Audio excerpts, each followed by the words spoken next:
जय हिंद। मेरा नाम अनुराग कौशिक है और आज आप में सभी का स्वागत करता हूँ मेरे इस चैनल द इंटेलेक्चुअल इंडियन पर। आज हम बात करेंगे एक ऐसे टॉपिक पर जिस पर हमारे देश में लंबे समय से चर्चा हो रही है, बहस हो रही है, डिबेट और डिस्कशन हो रहा है। और इस टॉपिक का नाम है अरावली हिल्स। अरावली हिल्स पर जो रिसेंट जजमेंट आया सुप्रीम कोर्ट का। तो इसे समझने से पहले हमें थोड़ा टाइमलाइन में पीछे जाना पड़ेगा। अर्ली 1990s में जब ministry of environment, forest and climate change ने सस्टेनेबल माइनिंग अलाउ किया था पर्टिकुलर लोकेशंस पर और एक सेफ जोन्स पर, तो उस टाइम पर वीक एनफोर्समेंट होने की वजह से और ब्यूरोक्रेटिक बैरियर्स होने की वजह से बहुत सारे जगहों पर इलीगल माइनिंग होने लगी थी, जिसकी वजह से अरावली के इकोलॉजिकल बैलेंस पर थ्रेट पहुंचाया गया था, चोट पहुंचाई गई थी और काफ़ी लंबे समय तक इलीगल माइनिंग की गई थी अरावली जोन में, अरावली हिल्स में।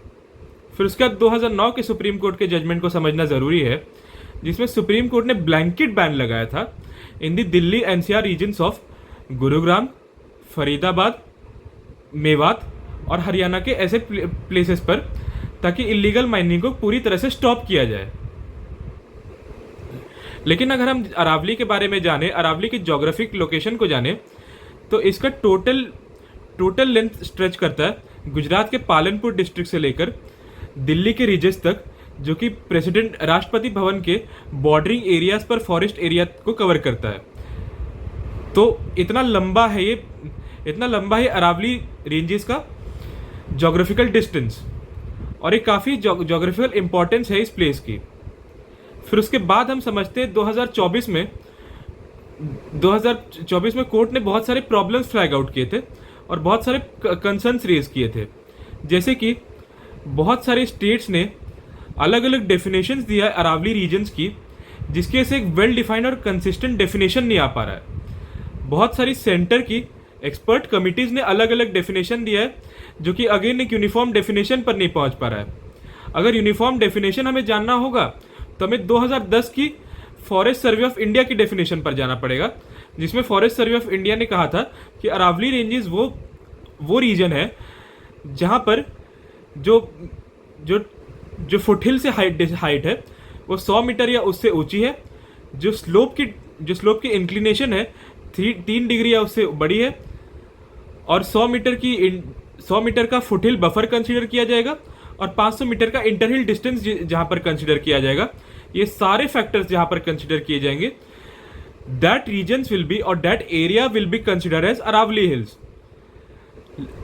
तो लेकिन ये डेफिनेशन पर सुप्रीम कोर्ट को काफ़ी हद तक प्रॉब्लम थी, और ये प्रॉब्लम थी कि बहुत ब्रॉड डेफिनेशन है और ये काफ़ी लंबा और ये काफ़ी टीडियस डेफिनेशन है और काफ़ी कॉम्प्लिकेटेड डेफिनेशन है, ऐसा कोर्ट का मानना था। तो इसलिए कोर्ट ने सेंट्रली एम्पावर्ड कमिटी से सजेशंस मांगे थे, एक साइंटिफिकली और एक एडमिनिस्ट्रेटिवली वेल डिफाइंड डेफिनेशन क्या है अरावली हिल्स की। तो उस पर सेंट्रली एम्पावर्ड कमिटी ने कहा था कि जो भी हिल्स जिनकी ग्राउंड लेवल से या लोकल टेरेन शब्द इंपॉर्टेंट है, लोकल टेरेन से 100 मीटर या ज़्यादा डिस्टेंस हो और 500 मीटर का इंटरहिल डिस्टेंस पर जितने भी हिल्स हैं उन्हें अरावली हिल्स माना जाएगा। लेकिन इस पर एमिकस क्यूरी पिटीशन डाला गया था। इस चीज़ पर जो डेफिनेशन दी गई थी सुप्रीम कोर्ट के द्वारा 100 मीटर के डिस्टेंस की, इस पर एमिकस क्यूरी पिटीशन रेज किया गया था के परमेश्वर जी के द्वारा, जिसमें उन्होंने कहा कि अगर इतना नैरो डेफिनेशन रहेगा तो जो सब हिल्स का रीजन है वो माइनिंग के लिए ओपन हो जाएगा, मिसयूज़ की जाएगी ये जगह, और ये इकोलॉजिकल हैवॉक क्रिएट कर सकता है। लेकिन इस पर रिप्लाई करते हुए गवर्नमेंट की additional solicitor general Aishwarya Bhati ji ने रिप्लाई करते हुए कहा था कि अगर जो पुराना डेफिनेशन था एफएसआई का, जो मल्टीपल पैरामीटर कंसीडर करता था, वो काफ़ी कम एरियाज प्रोटेक्ट कर पाएगा अरावलीज के, और जो नया डेफिनेशन है वो काफ़ी ज़्यादा एरियाज प्रोटेक्ट कर पाएगा। ये गवर्नमेंट का दावा है, गवर्नमेंट का डिफेंस है। लेकिन अब हम इंडियन एक्सप्रेस के एक एनालिसिस को समझे, जिसने फॉरेस्ट सर्वे ऑफ इंडिया के इंटरनल एक्सपेरिमेंट्स को, इंटरनल सर्वे को समझाया और उसके बाद एक डेटा फ्लैग आउट किया है।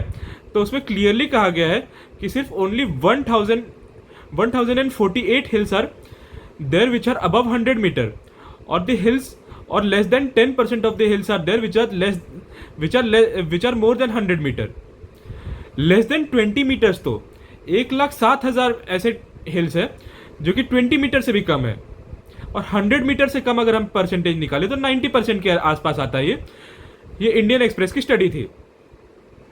तो जब इतना सारा रीजन ये क्लासिफाई कर दिया जाएगा लेस देन 100 मीटर, तो कितना ज़्यादा नुकसान किया जाएगा या कितना ज़्यादा नुकसानदायक होगा। फिर उसके बाद ये जो 3 डिग्री की डेफिनेशन हटाई गई है, ये क्लियरली जो स्लोप के बारे में पहले डिफाइन किया गया था एफएसआई के द्वारा कि जहाँ पर 3 डिग्री या उससे ज़्यादा स्लोप हो उसे अरावली क्लासीफाई किया जाएगा, और इसे हटाया गया है। उस पर फॉरेस्ट मिनिस्ट्री ने क्लैरिफिकेशन देते हुए क्या कहा है कि जहाँ पर भी कि जब हम 3 डिग्री का फैक्टर कंसिडर करते हैं तो राजस्थान में 34 में से 12 डिस्ट्रिक्ट ऐसे हैं जहाँ पर अगर हम ये डेफिनेशन कंसिडर करें तो वो अरावली हिल्स डिस्ट्रॉय कर दिए जाएंगे 12 जगह पर, और ये अरावली हिल्स के डेफिनेशन से बाहर चले जाएंगे। लेकिन इसमें लॉजिकल फैलेसी क्या है? लॉजिकल फैलेसी ये है कि जब आप स्लोप कंसिडर करते हैं तो किसी भी डिस्ट्रिक्ट में जो हिल्स का राइजिंग पॉइंट होता है एक स्मॉल एरिया में कन्फाइंड होता है, और बाकी पूरा डिस्ट्रिक्ट जो है वो प्लेन एरिया रहता है। इसलिए जब आप एवरेज स्लोप निकालते हैं तो 3 डिग्री से कम ही आएगा, क्योंकि डिस्ट्रिक्ट का मेजॉरिटी पार्ट एक प्लेन एरिया होता है। इसलिए एक प्रॉब्लम ये भी रेज की जा सकती है कि एक मेजरमेंट का तरीका प्रॉपर नहीं है जिससे स्लोप कैलकुलेट की जाए, जिससे स्लोप का एक एक्यूरेट प्रिडिक्शन निकाला जाए। तो ये कहीं ना एक लॉजिकल फैलेसी था मिनिस्ट्री के खुद के डेटा के द्वारा, मिनिस्ट्री खुद के स्टेटमेंट के द्वारा। मिनिस्ट्री खुद अपने आप में एक लॉजिकल फैलेसी प्रेजेंट कर रही है। फिर उसके बाद ये लोग बात करते हैं कि इलीगल माइनिंग बैन की जाएगी और माइनिंग को रेगुलेटेड एरियाज में प्रेजेंट किया जाएगा। जैसे भूपेंद्र यादव जी ने रिसेंटली स्टेटमेंट दिया था कि 1.44 लाख स्क्वायर किलोमीटर का अरावलीज का एरिया है, और उसमें से सिर्फ 0.19% of the Aravalli hills will be used for the mining. लेकिन अब इसमें प्रॉब्लम क्या है? खुद मिनिस्ट्री का डेटा कहता है कि अराउंड 278 स्क्वायर किलोमीटर जो एरिया अरावली हिल्स का एरिया है वो प्रेजेंटली माइनिंग में यूज हो रहा है, जो प्रेजेंटली लीगली माइनिंग में यूज हो रहा है, जो कि अराउंड 0.19% ही है। तो जब already 0.19% of the Aravalli hills का एरिया अगर माइनिंग में यूज हो रहा है, तो ये नया 0.19% क्या है और इसकी क्या डेफिनेशन है और एक कौन सी एरिया की बात की जा रही है? मतलब ऑलरेडी एक एरिया में आप लीगली माइनिंग अलाउ कर रहे हो और उसके बाद आप बोल रहे हो कि 0.19% और माइनिंग अलाउ की जाएगी। तो ये कहीं ना कहीं अपने आप में मिनिस्ट्री की एक लॉजिकल फैलेसी दिखाती है। खुद भूपेंद्र यादव जी के स्टेटमेंट में अपने आप में कहीं ना कहीं लॉजिकल फैलेसी दिखती है, और कहीं ना कहीं लॉजिकली इनकरेक्ट स्टेटमेंट दिखता है हमें। फिर उसके बाद हम बात करें राजस्थान की, तो इलीगल माइनिंग की वजह से 2680 हिल्स इफेक्ट किए गए हैं पिछले 5 साल में, जो कि सेंटर ने लोकसभा में डेटा प्रेजेंट किया है उसके अकॉर्डिंग। फिर लास्ट में मैं एंड करते हुए सेंट्रली एम्पावर्ड कमिटी, जिसमें मेंबर्स थे फॉरेस्ट मिनिस्ट्री के, एफएसआई के और वेरियस सेंटर गवर्नमेंट के डिपार्टमेंट्स के, उनकी कुछ रिकमेंडेशंस भी है जिस पर सुप्रीम कोर्ट ने ध्यान देते हुए जजमेंट दिया है, जिसमें कहा गया था कि साइंटिफिक मैपिंग होनी चाहिए अरावली रीजन की, जिससे इकोलॉजिकली सेफगार्ड किया जाए। फिर उसके बाद ये macro level environmental impact assessment create किए जाने चाहिए, जिससे इलीगल माइनिंग के इम्पैक्ट को स्टडी किया जाए। फिर उसके बाद एक इम्पॉर्टेंट है कि कोई भी नई माइनिंग लीजेस या कोई भी रिन्यूअल ऑफ माइनिंग लीजेस नहीं किया जाना चाहिए अंटिल जब तक ये प्रोसेसेस परफॉर्म ना किया जाए, जब तक असेसमेंट ना क्रिएट किया जाए और जब तक साइंटिफिक मैपिंग ना हो।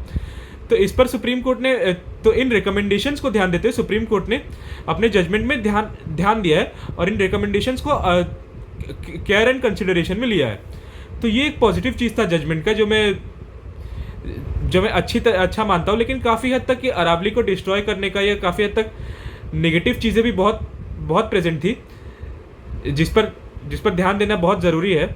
और रिसेंटली सेंटर ने ऑर्डर किया है कि कोई नई माइनिंग लीजेस या कोई नया रिन्यूअल अभी इशू नहीं किया जाएगा।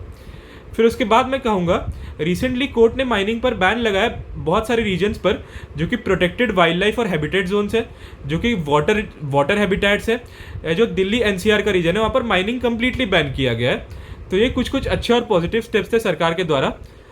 और इसी तरह से मैं अपना न्यूट्रल और अनबायस्ड एनालिसिस को इधर एंड करता हूँ, और मैं अपने व्यूअर्स की अंडरस्टैंडिंग पर और उनकी समझदारी पर छोड़ता हूँ कि उन्हें इस टॉपिक पर क्या समझ में आया और कितनी अंडरस्टैंडिंग हुई। और इसी के साथ मैं अब एंड करता हूँ अपने वीडियो को। मेरे चैनल को फॉलो कीजिएगा, लाइक कीजिएगा, सब्सक्राइब कीजिएगा, और इसी तरह के नॉलेजेबल कंटेंट के लिए कनेक्टेड रहेगा मेरे चैनल द इंटेलेक्चुअल इंडियन से।